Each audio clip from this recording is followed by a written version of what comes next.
atraso. Vamos corrigir hoje as questões da UERJ, do número 54 até o número 60. Elas vão aparecer aqui do meu ladinho e a gente vai corrigir todas elas, tirando algumas dúvidas, tá? A prova foi tranquila, considerei uma prova bem elaborada, bem explícita, direta e objetiva, tal como a UERJ costuma ser. Quando aproximarmos juntos, da segundo exame de qualificação, eu coloco alguns vídeos aqui dando algumas dicas sobre o que pode cair. E quando nós formos para a prova, para o exame discursivo, quem for fazer, acompanha comigo que eu vou fazer várias provas anteriores à prova da UERJ para a gente ver como a UERJ trabalha o exame discursivo. Então vamos à primeira questão, a questão 54. Vai aparecer aqui. Parasita, filme do sul-coreano Bong Joon-ho, estreou no Brasil em novembro de 2019 e foi ganhador do Oscar de 2020. Sucesso de bilheteria onde foi exibido, a trama se passa na Coreia do Sul, na atualidade, e aborda a relação entre duas famílias, os Kim, que são pobres e vivem num porão, e os Park, abastados e habitantes de uma mansão luxuosa. Os primeiros irão se infiltrar um a um na vida da família rica, empregando-se em diferentes funções de seu cotidiano. Parasita é uma história sobre o capitalismo, segundo declara o próprio diretor, tal qual são outros de seus filmes. É a distopia na qual vive a Coreia do Sul e o mundo. Antes de ser um grande termo sociológico, o capitalismo é apenas a nossa vida, diz Bong. E aí vamos a algo prático, que essa questão ela é prática e direta. A pergunta é, a partir da observação das imagens e da leitura do texto, pode-se apontar a seguinte contradição do desenvolvimento capitalista. Gente, olha só, vamos só considerar uma coisinha aí. Primeiro, o filme Parasita foi o primeiro filme estrangeiro a ganhar o Oscar de melhor filme em Hollywood. Nós já temos aí uma mudança. Aliás, o ano foi um ano bastante diferenciado, com diversas formas de manifestação, com com pouquíssimas mulheres, poucos autores negros, e isso tem se diversificado um pouco, até para poder agregar o valor, Nesse sentido, a questão, ela só fala o seguinte, nós temos aí duas imagens. A gente tem a família Kim, num espaço pequeno que demonstra de fato aquilo que eles possuem, portanto eles não são a família abastada, eles são os pobres, e nós temos a casa da família Park, ampla, e ainda com aqueles conceitos que a gente costuma ver de sala aberta, ilha no meio, que a gente assiste naqueles programas especiais. Nós temos aí em duas imagens e um texto que explica que o filme ele diretamente fala da distopia do capitalismo. Distopia, gente, significa local de opressão. Seria o oposto de utopia, uma anti-utopia, aquilo que o homem não quer vivenciar. Então, quando ele fala a distopia na qual vive a Coreia do Sul e o mundo, ele está fazendo uma referência aí, justamente ao não sonho, ao não desejo de estar naquela situação. Daí eles infiltrarem-se numa família rica para poder vivenciar o que seria de positivo do capitalismo. Eis a pergunta. A partir da observação da imagem e da leitura do texto, pode-se apontar a seguinte contradição do desenvolvimento capitalista. Ele pede a contradição do desenvolvimento capitalista, ou seja, a oposição, a contradição. Só que, olha, eu sempre repito isso quando a gente analisa a questão. A gente tem que pensar num todo aí. E qual é o todo aí que é necessário da gente lembrar? Não esqueçam de ler o texto e de ver as imagens, porque essa questão ela é meramente interpretativa. Sim, tem o cunho histórico, sim, mas você poderia, sem saber da realidade da Coreia do Sul, sem saber do que é distopia, você poderia matar essa questão. Letra A. Relativização de liberdades democráticas. Ali, em nenhum momento nós falamos de democracia ou não, a não ser que você puxe para o cunho histórico. E aí, quando você fala de relativização, a gente não está falando de que é relativo ter ou não liberdade democrática. B, separação de categorias profissionais. Nós vemos duas imagens. Uma imagem que perfeitamente demonstra uma família pobre, devido às condições do local onde ela mora, e uma imagem que mostra perfeitamente a casa de uma família rica, uma família abastada. Isso nada tem a ver, o texto, com as imagens e com a letra B.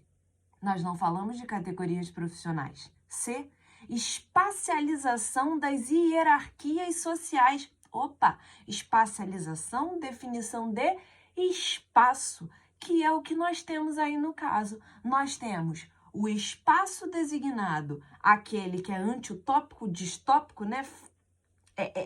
Aquilo que eu não desejo, e nós temos aquilo que eu desejo. Daí o parasitismo, daí eu me infiltrar numa casa. Resposta da questão 54, letra C. Mas vamos a D para matar? Só D. Ascensão de classes populares. Aí eu precisaria entender um pouco de história. Quando nós falamos dos infiltrados, nós não estamos falando de uma família que ascende socialmente. Continuando, questão número 55, ditadura militar, movimento sindical, greves operárias, a grande greve de 1979. Em 13 de março de 1979, metalúrgicos de São Bernardo, Diadema, Santo André e São Caetano deflagram a primeira greve geral de uma categoria no país desde a paralisação de Contagem em Minas em 68, que é quando nós temos a decretação do AI-5, né? O ato institucional número 5, considerado o ato institucional mais autoritário de todo o período da ditadura militar, incluindo aí o início, né, que nós chamamos dos anos de chumbo, em que nós teremos Emílio Garrastazu Médici como presidente. A medida foi aprovada para obter um reajuste salarial de 78,1%. Mesmo enfrentando forte repressão e a intervenção do governo nos sindicatos, a greve durou 2 semanas. Foi suspensa por 45 dias para que fossem reabertas negociações com as empresas, que acabaram concedendo um reajuste de 63%. Cerca de 200 mil operários participaram do movimento, que paralisou indústrias automobilísticas e de autopeças, além de outras grandes empresas da região. Os grevistas receberam apoio da Igreja Católica, de entidades de classe do Movimento Democrático Brasileiro, o MDB, e de artistas famosos. E aí ele pede, né, na história do movimento sindical do Brasil, a greve dos metalúrgicos do ABC, em São Paulo, em 79, representa um marco. Ele fala aí da greve de 79, o que a greve significa no contexto da ditadura militar. Pois bem, vivenciávamos aí um processo de redemocratização lenta e gradual. No ano anterior, em 1978, nós já havíamos inclusive criado, né, havia uma forte pressão popular pela anistia. A anistia é perdão dos pecados políticos, tanto que no Rio de Janeiro, em 78, é criado a Comissão Brasileira da Anistia, tá? Então, no governo Geisel, que é o governo que antecede o de 79, que é o de Figueiredo, nosso último presidente militar, nós já tínhamos uma grande força popular pela anistia. Fazia parte de um grande projeto de redemocratização. Existia à época 2 grupos, né, que hoje já são rememorados, reconceituados, né, que eram os castelistas e o Linha Dura. Os castelistas, lembrando o presidente Castelo Branco, os castelistas eles eram mais brandos. A ditadura militar, quando nós falamos da sua era, do seu ápice, né, dos anos de chumbo, nós estamos falando do governo da Linha Dura, que não aceitava nesse período de 78 e 79 o período de redemocratização, a redemocratização do Brasil. Dentro desse contexto todo, ressurge com força o poder do movimento operário. Por quê? Porque aos poucos vai se afrouxando as leis que tornavam o Brasil uma ditadura de fato. Por exemplo, no governo de Figueiredo, nós temos o fim do bipartidarismo, para dar mais um passo, e aí lento e gradual, para dar mais um passo a esse processo de redemocratização. Não temos mais só o MDB e a Arena, né, que na época era o partido Arena do Sim e o MDB do Sim Senhor, como se falava, Mas aí a gente repara uma coisa muito interessante nesse texto. No final ele fala o seguinte: os grevistas receberam apoio da Igreja Católica. Recomendo a vocês que assistam um filme, ele é um tanto pesado, chamado Batismo de Sangue, mas que fala da relação da Igreja Católica com a ditadura militar, o como ela conduziu após o início da ditadura militar, né? E digamos assim, o aumento da opressão, qual foi a postura que a igreja assumiu perante tudo aquilo que acontecia durante a ditadura, tá? De entidades de classe, aí nós falamos das diversas corporações, sindicatos, do MDB, que apesar de ser o partido do sim senhor, era o que nós poderíamos caracterizar quanto mais votos, porque durante a ditadura militar nós tivemos sim eleições, mas eleições que pouco interferiam, né, na junta militar que comandava o poder executivo. Pouco interferiam, mas eram um sinal de eleição, né? Era um sinal perante o mundo de democracia. Afinal, como podemos dizer que vivíamos uma ditadura militar se nós tínhamos mais de um partido e nós tínhamos eleições, tá? Lógico que essas eleições eram restritas a cargos menos importantes dentro de toda a engenharia, dentro de toda a administração pública administrativa do Brasil. E ele fala de artistas famosos. Por quê? No ano de 1979, devido à pressão já de 1978, nós temos assinada a Lei da Anistia. Essa Lei da Anistia, ela possui uma duplicidade. Por que uma duplicidade? Porque ela, ao mesmo tempo, ela vai beneficiar aqueles que eram considerados os subversivos. Quem eram os subversivos? Subversivos eram aqueles terroristas, os que eram contra a ditadura militar. E acabavam expressando isso de diversas formas, inclusive com atos terroristas. Então nós temos, por exemplo, a volta de Betinho para o Brasil e vários outros artistas e presos políticos que foram perdoados pela Lei da Anistia. Mas também, ao mesmo tempo, nós temos o perdão de todos aqueles que cometeram crimes contra os direitos humanos. E aí nós falamos da ala militar que cometeu. Nós sabemos hoje, devido à Comissão Nacional da Verdade, né, verificação da verdade, nós sabemos hoje que de fato houve opressão, houve tortura, nós tivemos prisões arbitrárias, nós tivemos atitudes arbitrárias fora da lei dentro desse contexto. Então, ao mesmo tempo em que você perdoa os subversivos, vamos usar as palavras, né, que o governo militar usava, aqueles que eram contra o governo, você também perdoava aqueles que cometeram e infringiram crimes contra os direitos humanos. Ou seja, hoje você não pode culpabilizar nenhum nem outro. Você pode investigar, tal como fez a Comissão da Verdade, mas você não pode, em hipótese alguma, aplicar pena, porque a Lei da Anistia anulou isso. E aí, dentro desse contexto, eclode em 79 a grande greve dos metalúrgicos, comandada à época por um homem chamado Luiz Inácio Lula da Silva, que, devido ao fim do bipartidarismo, vai ser um dos fundadores do Partido dos Trabalhadores, do PT. Percebam aqui que eu não estou defendendo partido nenhum. Estou mostrando que nesse processo de redemocratização nós temos o fim do bipartidarismo e a criação PMDB, PT, nós temos aí a criação do PDT, de vários partidos demonstrando a abertura política brasileira. Apesar de, em 84, nós temos o movimento de Direta Já e o nosso primeiro presidente civil ter sido eleito pelo Congresso Nacional, apesar do clamor popular pelas eleições diretas para presidente. Inclusive, Chico Buarque tem uma música, né? Ando com a minha cabeça já pelas tabelas. Claro que ninguém se toca com a minha aflição. Quando eu vi todo mundo na rua de blusa amarela, eu achei que era ela que vinha chegando com a minha cabeça já pelas tabelas, em que ele fala do retorno da democracia. Então esse é o contexto. Governo Figueiredo, redemocratização, lei da anistia. Aliás, a música, que é considerada a música da anistia, da lei da anistia, o hino da anistia, é a música O Bêbado e Equilibrista, da Elis Regina. Já caiu em outras provas anteriormente. Sua importância no contexto da época esteve associada aos seguintes fatores. Letra A. regularização da liberdade de associação e anistia das lideranças locais. Aí nós não falamos de anistia das lideranças locais, porque a anistia é ampla e restrita. Ela perdoa aqueles que aqui estão, mas também aqueles que foram exilados. Não podemos falar de anistia das lideranças locais. Podemos falar até de uma flexibilização da liberdade de associação, das greves. Interrupção do setor produtivo estratégico e respaldo da sociedade civil. Olha a frase que eu no final falei para vocês.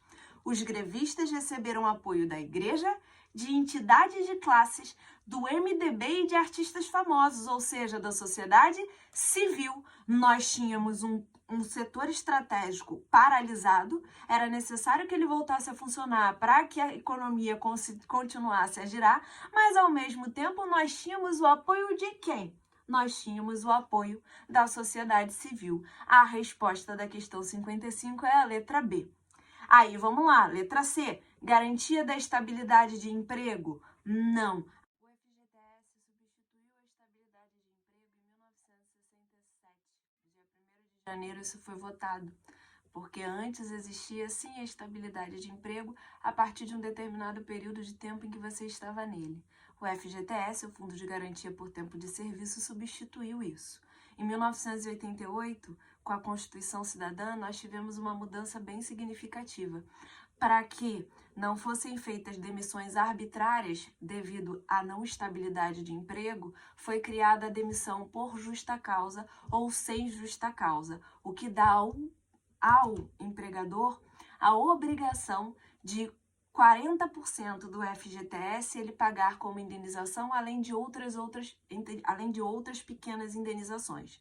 Então, nós temos o FGTS acabando com a estabilidade de emprego em 1967, durante a ditadura militar, e nós temos a Constituição de 88, a Constituição Cidadã, para tentar minimizar os efeitos do fim da estabilidade, nós temos a criação da demissão por justa causa e sem justa causa. A sem justa causa visa, essa classificação visa proteger o trabalhador. Então aqui, letra C, garantia de estabilidade de emprego, não, porque aí cria-se o FGTS 10 anos ou 12 anos antes. Fortalecimento do equilíbrio econômico nacional e modernização das relações capitalistas. Nós ainda temos aí um equilíbrio, uma falta de equilíbrio econômico nacional, tanto que na década de 80 nós teremos a chamada década perdida, devido aos anos de ditadura militar e não só os anos de ditadura militar, um somatório de empréstimos concedidos internacionalmente que nos fizeram ter uma dívida gigantesca e que durante a ditadura militar eles conseguiram segurar essa inflação através de mais concessão de empréstimos, só que na década de 80 isso explode, criando a chamada década de perdida, Tanto que na época do Sarney, nós tínhamos as fiscais do Sarney, que eram aquelas que verificavam dia a dia, o tempo todo, o quanto o produto aumentava dia a dia devido à superinflação, à hiperinflação. Então, a resposta aí, letra B de bola. Continuando a correção das questões do Enem, questão 56. Essa é uma delícia de ser feita. A África do Sul comemora, em 11 de fevereiro de 2020, o 30º aniversário da saída de Nelson Mandela da prisão. O dia 11 de fevereiro de 1990 sempre será lembrado como um dos dias mais memoráveis da história do mundo, não apenas da história da África do Sul. O dia em que Madiba foi libertado foi o dia em que todos sabíamos que o apartheid estava morto, disse o atual presidente Ramaphosa à multidão que se reuniu para ouvi-lo. Essa é a primeira reportagem.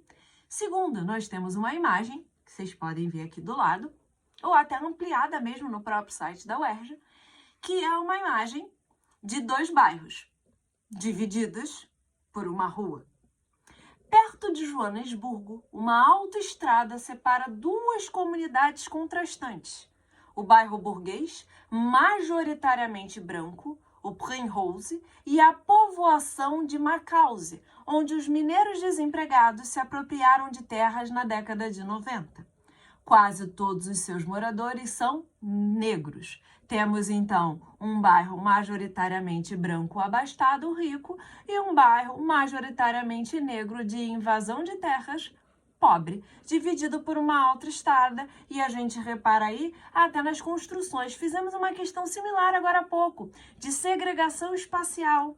Nós falamos, né, de conseguir perceber as nuances do capitalismo, as distopias capitalistas, a partir do espaço em que se está localizado, o espaço geográfico, o espaço onde eu estou localizado. Há um tempo atrás saiu uma reportagem, isso deve ter uns 2 anos, né, um tempo atrás, que definia-se em uma das formas de você definir a classe social de alguém, é quantos banheiros você tem em casa. Porque isso define quantas pessoas, quantos quartos, ou seja, não se a sua família é numerosa, mas se você tem condições de ter banheiros individuais e quartos individuais. Isso é uma das formas de nós percebermos os contrastes do capitalismo. Desculpa que eu estou falando rápido. Há 30 anos, a libertação de Nelson Mandela da África do Sul significou que o regime de apartheid, o apartheid, estava morto, conforme a reportagem. Esse regime era um regime que tornava legal a diferenciação entre negros e brancos. Porcentagem da população da África do Sul, mais ou menos à época, 95% era negra, 5% era branca. O regime de apartheid favorecia os 5% branco e ingleses que conquistaram a África do Sul durante o período do imperialismo, final do século XIX, início do século XX, tirando-a dos holandeses na chamada Guerra dos Boeres, criando, institucionalizando o sistema do apartheid somente na década de 40. E então nós temos aí a legislação em que diz que o negro, por exemplo, não poderia tomar banho de mar, porque a sua pele poderia sujar o mar.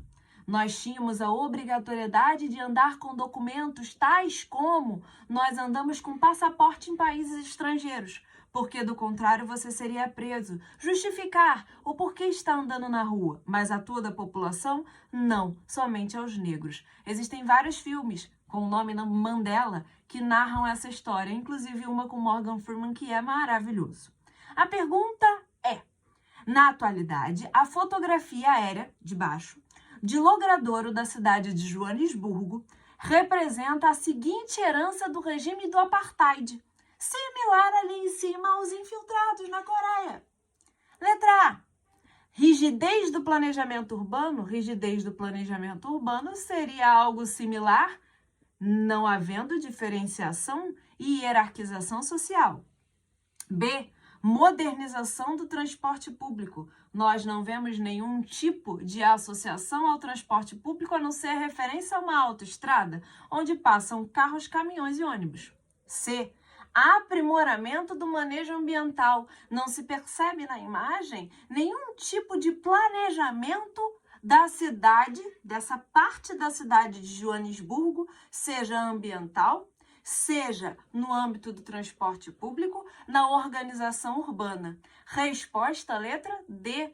Permanência da segregação espacial. Não há mais o apartheid, a segregação legislativa, a segregação social, mas isso ainda é visível através do espaço, a chamada segregação espacial. Então, resposta da questão número 56, letra D de dado. Essa foi tranquila, né? Vamos lá, próxima. Questão 57. Gente, a prova da UERJ está aí espetacular. Nossa, eu não tenho como dizer que ela está melhor do que ela poderia ter vindo. Cidade relembra cerco que a fez queimar livros de Paulo Freire, autor de Pedagogia da Autonomia, Pedagogia do Amor, e base até hoje das faculdades de educação. Todo mundo que vira professor, que faz licenciatura em pedagogia, estuda Paulo Freire até os dias de hoje. Então a gente vai falar de uma queima de livros da década de 60 no Brasil, cujo autor sobrevive até hoje. E é um dos maiores e mais reconhecidos autores no exterior, apesar do seu pouco reconhecimento no Brasil. Maria Eneide Araújo, de 63 anos, escondeu seus cadernos embaixo do colchão. Não queria perder a recordação da alfabetização, mas não teve jeito. Os boatos de que aquelas anotações poderiam levar seu pai e sua mãe presos após o golpe militar de 64 fizeram com que Eneide as entregasse, e todas foram queimadas. Em Angicos, no sertão do Rio Grande do Norte, outras pessoas fizeram o mesmo naqueles meados dos anos 1960. Quem não queimou enterrou cadernos e livros que os ligassem às aulas dos monitores orientados por Paulo Freire. A cidade potiguar recebeu em 63 o primeiro experimento do método criado pelo educador para a alfabetização de adultos, e o objetivo era ambicioso: ensinar 300 pessoas a lerem 40 horas de aula, em projeto que ficou conhecido como as 40 horas de Angicos. Passados 57 anos, Freire e seu método baseado no uso de palavras e vivências do cotidiano dos alunos, ou seja, a aprendizagem não desconsiderando o cotidiano do aluno, a experiência de vida do aluno, trazer a experiência para a sala para sim alfabetizá-lo e ensiná-lo, são hoje o principal alvo da política educacional do governo federal. O episódio, relatado na reportagem do ano passado, de 2020, assim como a prisão e o exílio do pesquisador Paulo Freire, estiveram associados às ações repressoras instituídas logo após a deposição do presidente João Goulart em 64. E aí, vamos à conjuntura política, que é o que a questão quer.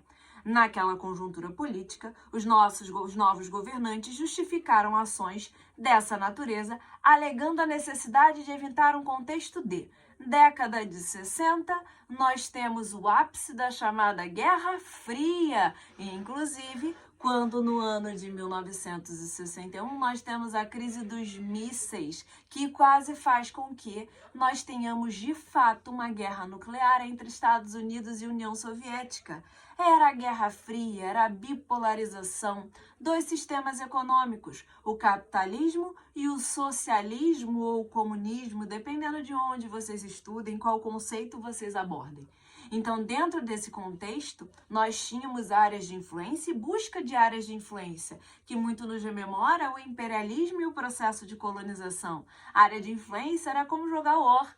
Isso me pertence porque é capitalista, isso me pertence porque é socialista. Tanto é que a Guerra Fria vai ser um dos principais fatores para que nós tenhamos o processo de independência afroasiático pós-Segunda Guerra Mundial. Haja visto que as suas principais metrópoles eram europeias e a Europa estava destruída após 2 guerras consecutivas num curto período de tempo. Então, nesse processo de independência, nós vamos ter uma disputa de território entre Estados Unidos e União Soviética, caracterizado pela Guerra Fria, um conflito indireto entre Estados Unidos e União Soviética e um conflito direto entre aquelas nações que tornavam-se independentes. No caso da América, justificado pela doutrina Monroe, o corolário Roosevelt, do início do século XX, da década de 10, a política do Big Stick e a política da boa vizinhança. Dentro desse contexto todo, a deposição de João Goulart,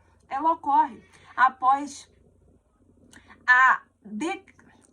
o aviso das possíveis reformas de base, que incluíam aí reforma tributária, todas as reformas, reforma agrária, todas as reformas que poderiam garantir uma diminuição das desigualdades sociais. João Goulart não era comunista. João Goulart defendia o fim das desigualdades sociais. Porém, João Goulart já vinha de um contexto histórico que fez com que os Estados Unidos, principalmente nesse contexto da Guerra Fria, visse com outros olhos a figura de João Goulart. Ele foi ministro do Trabalho de Getúlio Vargas, foi ele que em 53 votou por 100% do aumento do salário mínimo, para justificar as perdas salariais, pois o salário mínimo não possuía reajuste há muito tempo. Ele foi vice-presidente por 2 vezes. Ele foi vice-presidente de JK e ele foi vice-presidente do curto período de governo do nosso queridíssimo, pé para um lado, pé para o outro, Jânio Quadros. E aí ele assume o poder. Quando ele assume o poder, quando Jânio Quadros renuncia, ele está na China. E eis algo que poucos falam. Ele estava na China, mas ao saber da renúncia de Jânio Quadros e a sua possível chegada ao cargo de presidente, o que ele faz? Ele estava na China, ele passa nos Estados Unidos antes de vir ao Brasil, numa tentativa de demonstrar em que ele não está nem de um lado nem do outro. Ele está apenas defendendo os interesses de uma nação mais forte. Na verdade, ele é herdeiro das ideias de Getúlio Vargas. Só que dentro disso tudo, quando nós falamos de Paulo Freire, quando nós falamos da década de 60, da figura de João Goulart, era natural que os norte-americanos se sentissem ameaçados, porque qualquer reforma popular, qualquer revolta popular, poderia para eles significar a perda de comando. Perda de comando que eles não desejavam. Então, a deposição de João Goulart é um conjunto de fatores, mas dentre eles, letra A, democratização da prática pedagógica? Democratiza-se queimando livros de um pedagogo? Não. Ideologização da cultura popular? Não. Não se está aí sobrepondo-se uma cultura popular ou uma ideologia popular, um conjunto de ideias que demonstre uma nova forma de alfabetização? Não. Subversão de propostas liberais, ou seja, subversão ao capitalismo, sempre liguem liberalismo a capitalismo. Não, você não está subvertendo as ideias liberais. Isso seria dizer que você está sendo adepto às ideias socialistas dentro de um contexto de Guerra Fria. Nos sobra aí, letra D, propagação de ideias comunistas, de ideais comunistas. Essa questão vocês matavam na hora. Bastava que vocês entendessem da conjuntura política da década de 60. Vamos à próxima, questão 58. Na questão 58, nós vemos a diversidade étnica das provas da UERJ. Como ela aborda diversos assuntos que têm uma relação direta com o seu cotidiano, com tudo que está acontecendo com você. Então, ela não é uma prova em que você decoreba, como a gente costuma falar, né? E, ao mesmo tempo, ela aborda a diversidade, a pluralidade cultural, a pluralidade étnica do Brasil. Portanto, gente linda, tem uma coisa que eu recomendo que vocês estudem para a prova da UERJ e para o Enem. Duas, aliás, a Constituição de 1988, as particularidades que incluem as mudanças recentes e os direitos humanos, especialmente até o 33º, 34º artigo dos direitos humanos, para que vocês possam fazer uma boa redação, para que vocês possam fazer uma boa prova do Enem ou de qualquer outro concurso em que ciências humanas esteja presente, tá? Questão 58. Eu adoro essa questão porque eu vou fazer uma citação para vocês de alguém que eu amo. Vamos lá. Temos uma imagem aí. São várias fotos, né? Retratos de negros e negras em Pernambuco, feitos pelo fotógrafo de origem germânica Alberto, né? Henschel, não sei pronunciar esse alemão, né? Por volta de 1870. Então, nós já tínhamos leis abolicionistas, já tínhamos um trabalho de... a substituição aí do trabalho escravo pelo trabalho, né, do imigrante, principalmente o imigrante italiano, a guerra civil italiana devido à unificação da Itália e tudo mais. Então, nós já tínhamos uma significativa redução do número de escravos no Brasil, um aumento constante do número de cartas de alforrias, principalmente a partir de 1872, quando é assinada a Lei do Ventre Livre, e que permite, é a lei que permite que o escravo junte a quantia necessária para comprar a carta de alforria sem que ela seja oferecida pelo seu senhor. Ou seja, a carta de alforria passa a ser uma via de mão dupla. Isso já caiu numa prova da UERJ. Qual é a particularidade da Lei do Ventre Livre de 1872? Justamente a possibilidade do escravo por si só poder comprar a sua carta de alforria. Mas vamos porque a questão não trata disso. A questão, ela é cultural, social e cultural. Ela é linda. O tráfico de escravos africanos, maior movimento de migração forçada documentado pela história, forneceu a mão de obra que impulsionou o desenvolvimento econômico das Américas nos primeiros séculos de colonização europeia e moldou a composição genética das populações de norte a sul do continente. De 1514 a 1866, quando ocorreram respectivamente a primeira e a última. E aí lembramos, em 1850, a Lei Eusébio de Queiroz, que proíbe o fim do que proíbe o tráfico negreiro, o fim do tráfico negreiro, influenciada fortemente por aquela lei de 45 do Parlamento Britânico, a Lei Bill Aberdeen, que colocava os britânicos como os detentores do Oceano Atlântico, impedindo a vinda de navios negreiros para qualquer lugar que fosse. Então, em 1850, a Lei Eusébio de Queiroz proíbe, termina, extingue o tráfico negreiro. Também já foi uma questão de prova. Quando ocorreram, respectivamente, a primeira e a última das quase 35 mil viagens registradas de navios negreiros, cerca de 12,5 milhões de pessoas foram transportadas nesse período. De diferentes regiões da África, foram trazidas forçadamente, contra a vontade, para o Novo Mundo, a América. A maioria, quase 7,6 milhões, ou 61% do total, veio num intervalo de tempo curto, entre 1750 e 1850. Esse período de maior tráfico transatlântico de escravos coincidiu com o aumento da miscigenação nas Américas, identificada em um estudo publicado em uma revista científica renomada. E aí eu falo a vocês que nós temos uma grande miscigenação, principalmente no período da mineração brasileira, porque pouquíssimas são as mulheres brancas que vão para a região das minas. Então, nós temos muitos casos de concubinatos, que são casamentos, entre aspas, porque não são permitidos pela Igreja Católica casamentos interraciais, e aí devido a pouquíssima oferta, e aí muitas aspas, gente, a pouquíssima oferta de mulheres brancas, os homens acabavam-se por casar, viver em sistema de concubinato com mulheres negras, tanto que muitas mulheres negras acabam por conseguir a sua carta de alforria a partir do período da mineração, devido aos casos de concubinato na região das Minas Gerais. Veio em intervalo de tempo curto. Esse período de maior tráfico transatlântico de escravos coincidiu com o aumento da miscigenação nas Américas, identificada em um estudo publicado em uma revista científica renomada.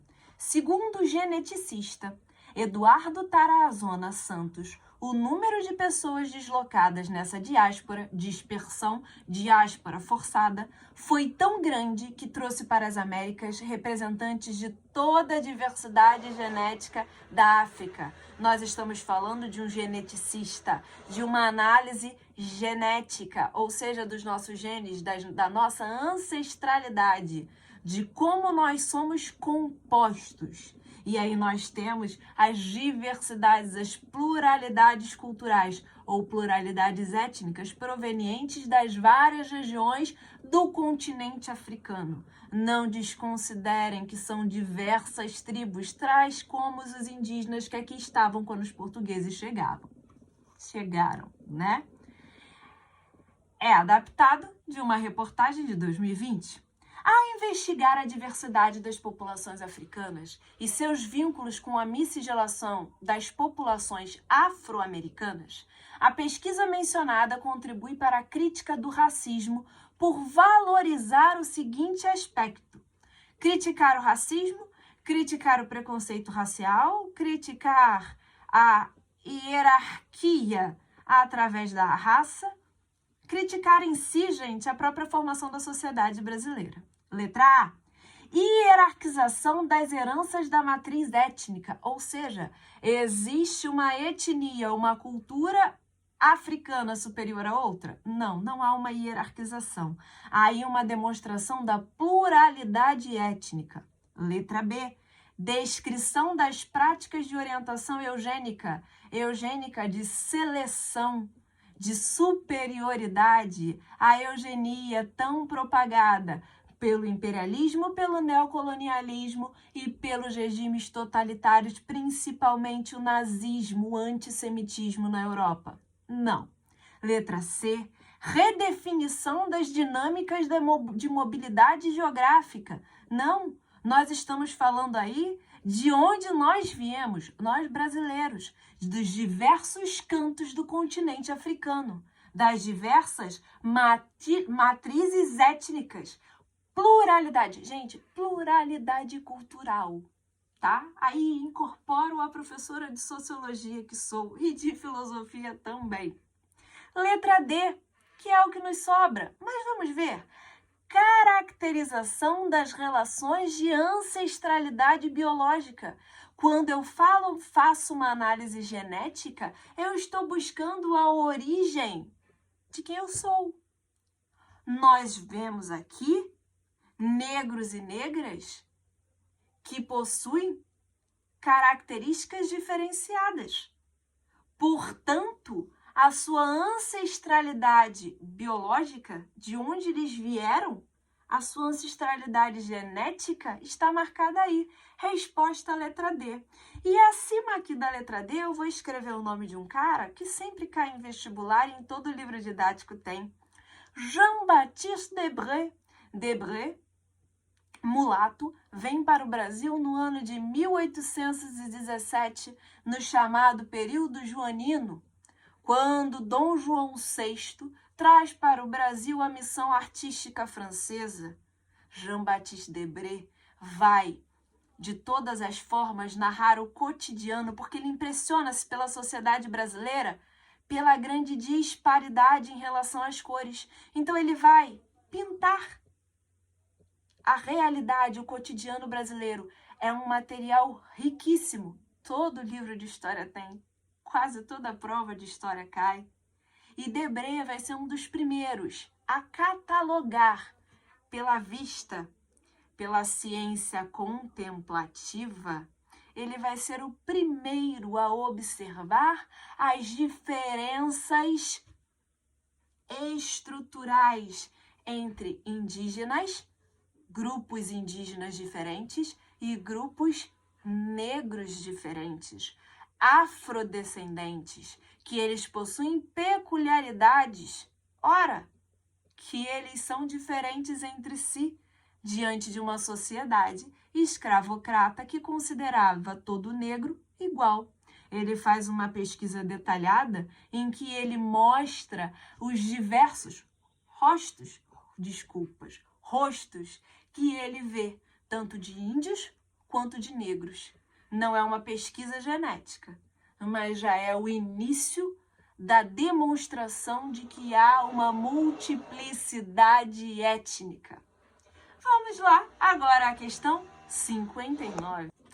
Questão número 59, que trata do livro de literatura da prova da UERJ, que já é adotado há um bom tempo, né? Um livro para ser um determinante, né? Dentro do contexto literário, para moldar a prova. Triste Fim de Policarpo Quaresma. Li esse livro no colégio e adorei. Policarpo Quaresma, ultranacionalista, só consumia produtos tipicamente brasileiros. Na verdade, uma pessoa que vivia de utopias. Funcionário público, defendia o Brasil até o fim. E aí narra o triste fim de sua vida. Por quê? Na questão 59, a gente tem uma noção do seu descontentamento com o que é ser brasileiro, com a pátria. Isso não o torna uma pessoa que não era patriota, mas isso mostra uma mudança de pensamento dentro daquele nacionalismo exagerado de quem defendia que só devíamos consumir produtos nacionais. 59. E, bem pensado, mesmo na sua pureza, o que vinha a ser a pátria. Aliás, gente, o que é a pátria? Não teria levado toda a sua vida norteado por uma ilusão, por uma ideia menos, sem base, sem apoio, por um deus ou uma deusa cujo império se esvaía? Não sabia que essa ideia nascera da amplificação da crendice dos povos greco-romanos, de que os ancestrais mortos continuariam a viver como sombras e era preciso alimentá-las para que eles não perseguissem os descendentes? Ou seja, que a pátria, essa ideia de ancestralidade, é algo tão antigo na história da humanidade, mas que inicialmente causava um temor, um pavor. Era necessário agradar os ancestrais. Hoje nós vemos isso na cultura mexicana, mas não como uma forma de gerar medo. Tanto que tem um filme, Viva! A Vida é uma Festa, maravilhoso, que fala sobre um pouco da cultura mexicana, dessa cultura do Festival dos Mortos, que é a principal festa cultural mexicana, e que mostra que, na verdade, a questão da ancestralidade é a questão de quem eu sou. Lembrar daqueles que me antecederam, na verdade, é lembrar quem eu sou. E quando se dá o esquecimento daquele ancestral, dentro daquela crença, aquela pessoa, ela perde a sua essência. Ué, mas ela já não morreu? Mas a essência se esvai. E quando a essência se esvai, um pouco de quem eu sou, do que a minha família é, deixa de existir, tá? Reviu a história, viu as mutilações, os acréscimos em todos os países históricos e perguntou de si para si, como um homem que vivesse 4 séculos, sendo francês, inglês, italiano, alemão, podia sentir a pátria, porque os seus antecedentes, os seus antepassados não viveram a pátria. Nem todos. A Alemanha não nasceu Alemanha, a França não nasceu França. Os Estados-nações, eles se construíram no decorrer do tempo. Então, essa ideia de ancestralidade, ela passa a ser questionada. Quem é meu ancestral se o meu ancestral de fato não vivenciou a pátria a qual eu pertenço? O Brasil era colônia de Portugal, passou a ser independente no século XIX, passou por vários períodos políticos. O que é ser brasileiro? Uma hora, para o francês, o Franco-Condado era a terra dos seus avós, outra não era. Num dado momento, a Alsácia-Lorena, era francesa. Pega pelos alemães no seu processo de unificação. A região da Alsácia-Lorena gera o revanchismo francês. Depois era, e afinal não vinha a ser. Nós mesmos, brasileiros, não tivemos a Cisplatina por um curto período e não a perdemos? E aí eu coloco, o Acre sempre pertenceu ao Brasil? O Brasil sempre teve a dimensão territorial que tem hoje? Um tratado de 1750, o Tratado de Madrid, determina o tamanho territorial do Brasil, tal como ele o é hoje, sem o Acre, que é uma aquisição do século XX. Mas desde 1750, o Brasil que vocês conhecem tem essa limitação geográfica, tá? A Cisplatina pertenceu ao Brasil, herança lá de Carlota Joaquina, mas o perdeu logo na década seguinte. Certamente era uma noção sem consistência racional e precisava ser revista. Quando se fala que era uma noção sem consistência racional e precisava ser revista, que noção era essa que precisava ser revista? A noção de pátria. O que é pátria? Se ela é um limite territorial e esses limites vivem sofrendo modificações, se nós falamos de uma língua própria, ora, Policarpo Quaresma, vocês leram o livro, espero, defendia, inclusive, devido ao seu nacionalismo, que a nossa língua pátria fosse o tupi-guarani, porque os indígenas foram os primeiros. E o tronco linguístico tupi-guarani era o mais usado pelas tribos que aqui estavam quando os portugueses chegaram, lá em 1500. Ora, se até a noção de língua, a noção de cultura, vivemos um mundo globalizado, ela sofre modificações, o que é a pátria? Pergunta, o que não tem consistência racional, ou seja, o que não está na nossa realidade e que precisa necessariamente ser revista. No romance Triste Fim de Policarpo Quaresma, é um livro pequenininho, gente. Se vocês não leram, assim, leiam. Recomendo de novo, leiam. Ele é bem interessante. Abordou contradições da sociedade brasileira do início do período republicano. Ele faz parte da transição monarquia-república.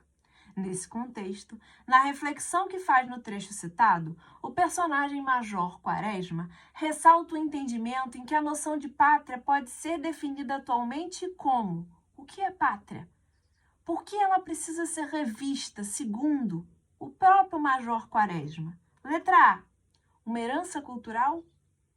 Nós estamos nos limitando somente à parte cultural? Estamos nos limitando a um conceito de pátria daqueles que pertencem, que possuem culturas similares? Ora, na Europa isso gera o pangermanismo na Primeira Guerra Mundial, o pan-eslavismo também na Primeira Guerra Mundial. Nós temos culturas similares em países geograficamente distintos. Não é a letra A. Letra B. O que é pátria? É uma comunidade imaginada? Por que imaginada? O que é pátria para você? O que define a pátria para você? A pátria, ela é fixa? Ela é estagnada? Ou ela pode sofrer modificações? Se você lê o texto, e aí é uma questão de interpretação, e eu volto na seguinte frase. Certamente, eu vou reformulá-la. Era uma noção sem consistência racional e a pátria precisava ser revista. Por quê? Porque ela não tem uma definição. A pátria, então, ela é uma comunidade imaginada por uma sociedade civil. Resposta letra B. Mas continuando, letra C. Contingência geográfica? Vamos lembrar da Primeira Guerra Mundial? Vamos lembrar do estopim da Primeira Guerra Mundial? Assassinato do arquiduque Francisco Ferdinando, que dominava uma área cuja etnia não pertencia à sua? Nós temos aí o pan-germanismo batendo de cara com o pan-eslavismo, convivendo na mesma contingência demográfica, no mesmo território? Isso não é pátria. Determinação econômica? É a economia que determina, isso me lembra Marx, é a economia que determina o que é uma pátria? Também não. Resposta letra B de bola. Vamos à última questão 60. Vamos lá. Questão 60 e última, gente. Vamos lá. Essa é do ECA, Estatuto da Criança e do Adolescente.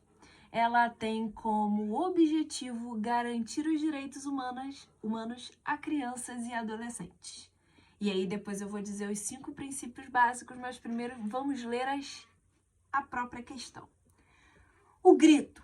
Nós temos aí, né, 2 publicações do Grito dos Meninos e Meninas de Rua, que começa assim. As grandes preocupações do Movimento Nacional dos Meninos e Meninas de Rua em Pernambuco. Moradores de rua. Violência. Presídio de Paratibe. Drogas. Estatuto da Criança e do Adolescente. Primeira coisa, para ser cidadão, é necessário que nós tenhamos os nossos direitos e respeitemos os nossos deveres. Quando somos crianças, não temos ainda, até os 16 anos, o direito de votar, que faz parte de um direito político. Mas temos os direitos civil, direito de ir e vir, liberdade de expressão, e nós temos também os direitos sociais ou socioeconômicos defendidos por um sociólogo chamado Thomas Marshall, tá? Nosso direito político pleno se dá quando nós temos 16 anos e facultativamente podemos votar ou não, tá bom? Quando falamos da manutenção, né, da garantia dos direitos humanos, e nós nos deparamos com uma questão como essa, nós estamos falando de qualquer menino e qualquer menina? Não. Nós estamos falando de moradores de rua. Meninos e meninas de rua em Pernambuco. Então, estamos falando de um grupo, de uma minoria dentro da sociedade, que é naturalmente excluída dos seus direitos enquanto cidadãos. Segundo, Estatuto da Criança e do Adolescente. O ECA está completando 10 anos, uma década desta lei fundamental que garante os direitos das crianças e adolescentes de todo o Brasil. Mas ainda falta ser efetivamente implementada e respeitada. O ECA está aí, mas falta cumprir. O que fazer? Uma ação bem articulada entre governos e sociedade civil pode dar uma solução definitiva para o problema da criança e do adolescente de rua com educação para todos. Prestem atenção que aí eles não estão direcionando a crianças que têm casa, crianças abastadas. O direcionamento são moradores de rua, porque a eles, de fato, os direitos que compõem a cidadania plena não são atribuídos. O Movimento Nacional dos Meninos e Meninas de Rua em Pernambuco possui 21 núcleos de base e um pré-núcleo. Realiza a formação de educadores e participa de diversos fóruns de debate e articulação sobre a realidade dessa população de rua. E aí ele fala da aplicabilidade do ECA, do Estatuto da Criança e do Adolescente, em relação às crianças de rua. E aí eu separei aqui para vocês os 5 princípios do ECA. Primeiro, direito à liberdade, ao respeito e à dignidade. Segundo, direito à convivência familiar e comunitária. Terceiro, direito à profissionalização e à proteção no trabalho. A gente tem hoje, por exemplo, o jovem aprendiz, a partir dos 14 anos, trabalhar num determinado período, desde que esteja regularmente matriculado num colégio. Você não pode fazer parte do jovem aprendiz se não estiver estudando. Educação. 4. Educação, cultura, esporte e lazer. Quinto, ser protegido de casos de violência física ou psicológica. Sobre o Estatuto, garante a proteção integral de crianças e adolescentes conferida à sociedade, conselhos, municípios, estados, ou seja, todo o território nacional.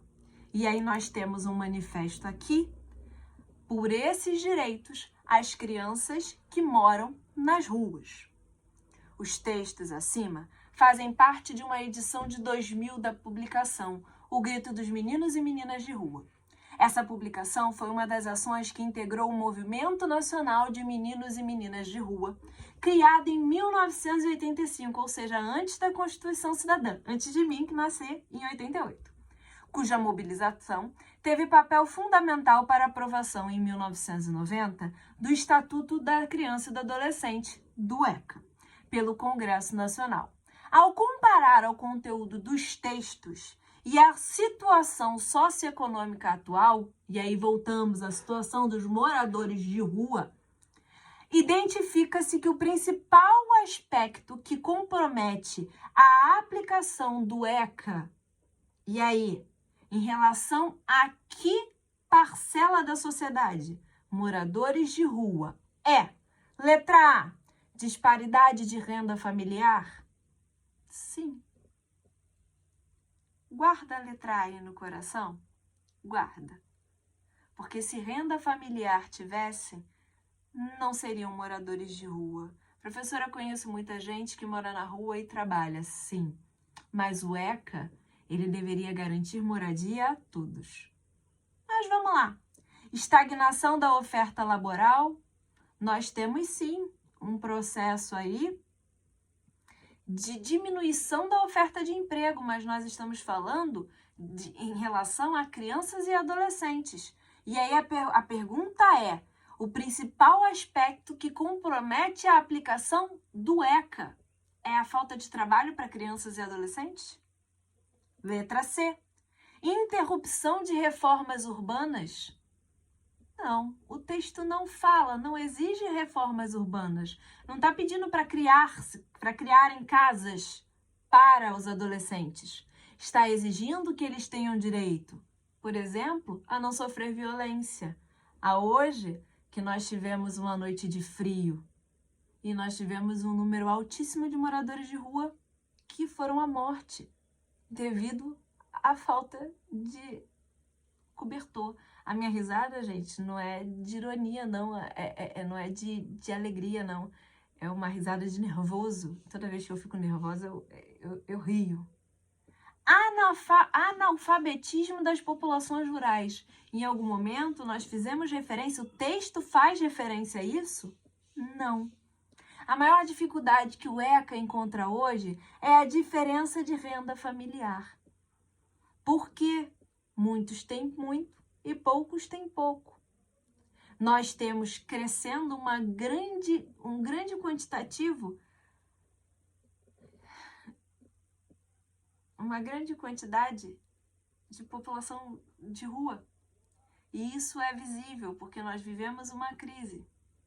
Crise essa caracterizada por vários aspectos. Mas para que se possa de fato dar condições a essas crianças, para que elas cresçam dentro de todos os direitos concedidos a seres humanos, é necessário uma melhor divisão social. A gente fala aí de uma diminuição da desigualdade social, uma melhor divisão de renda. Mas aí são outros 500. Nós nos vemos já já. Daqui a pouco eu apareço de novo. Beijos grandes.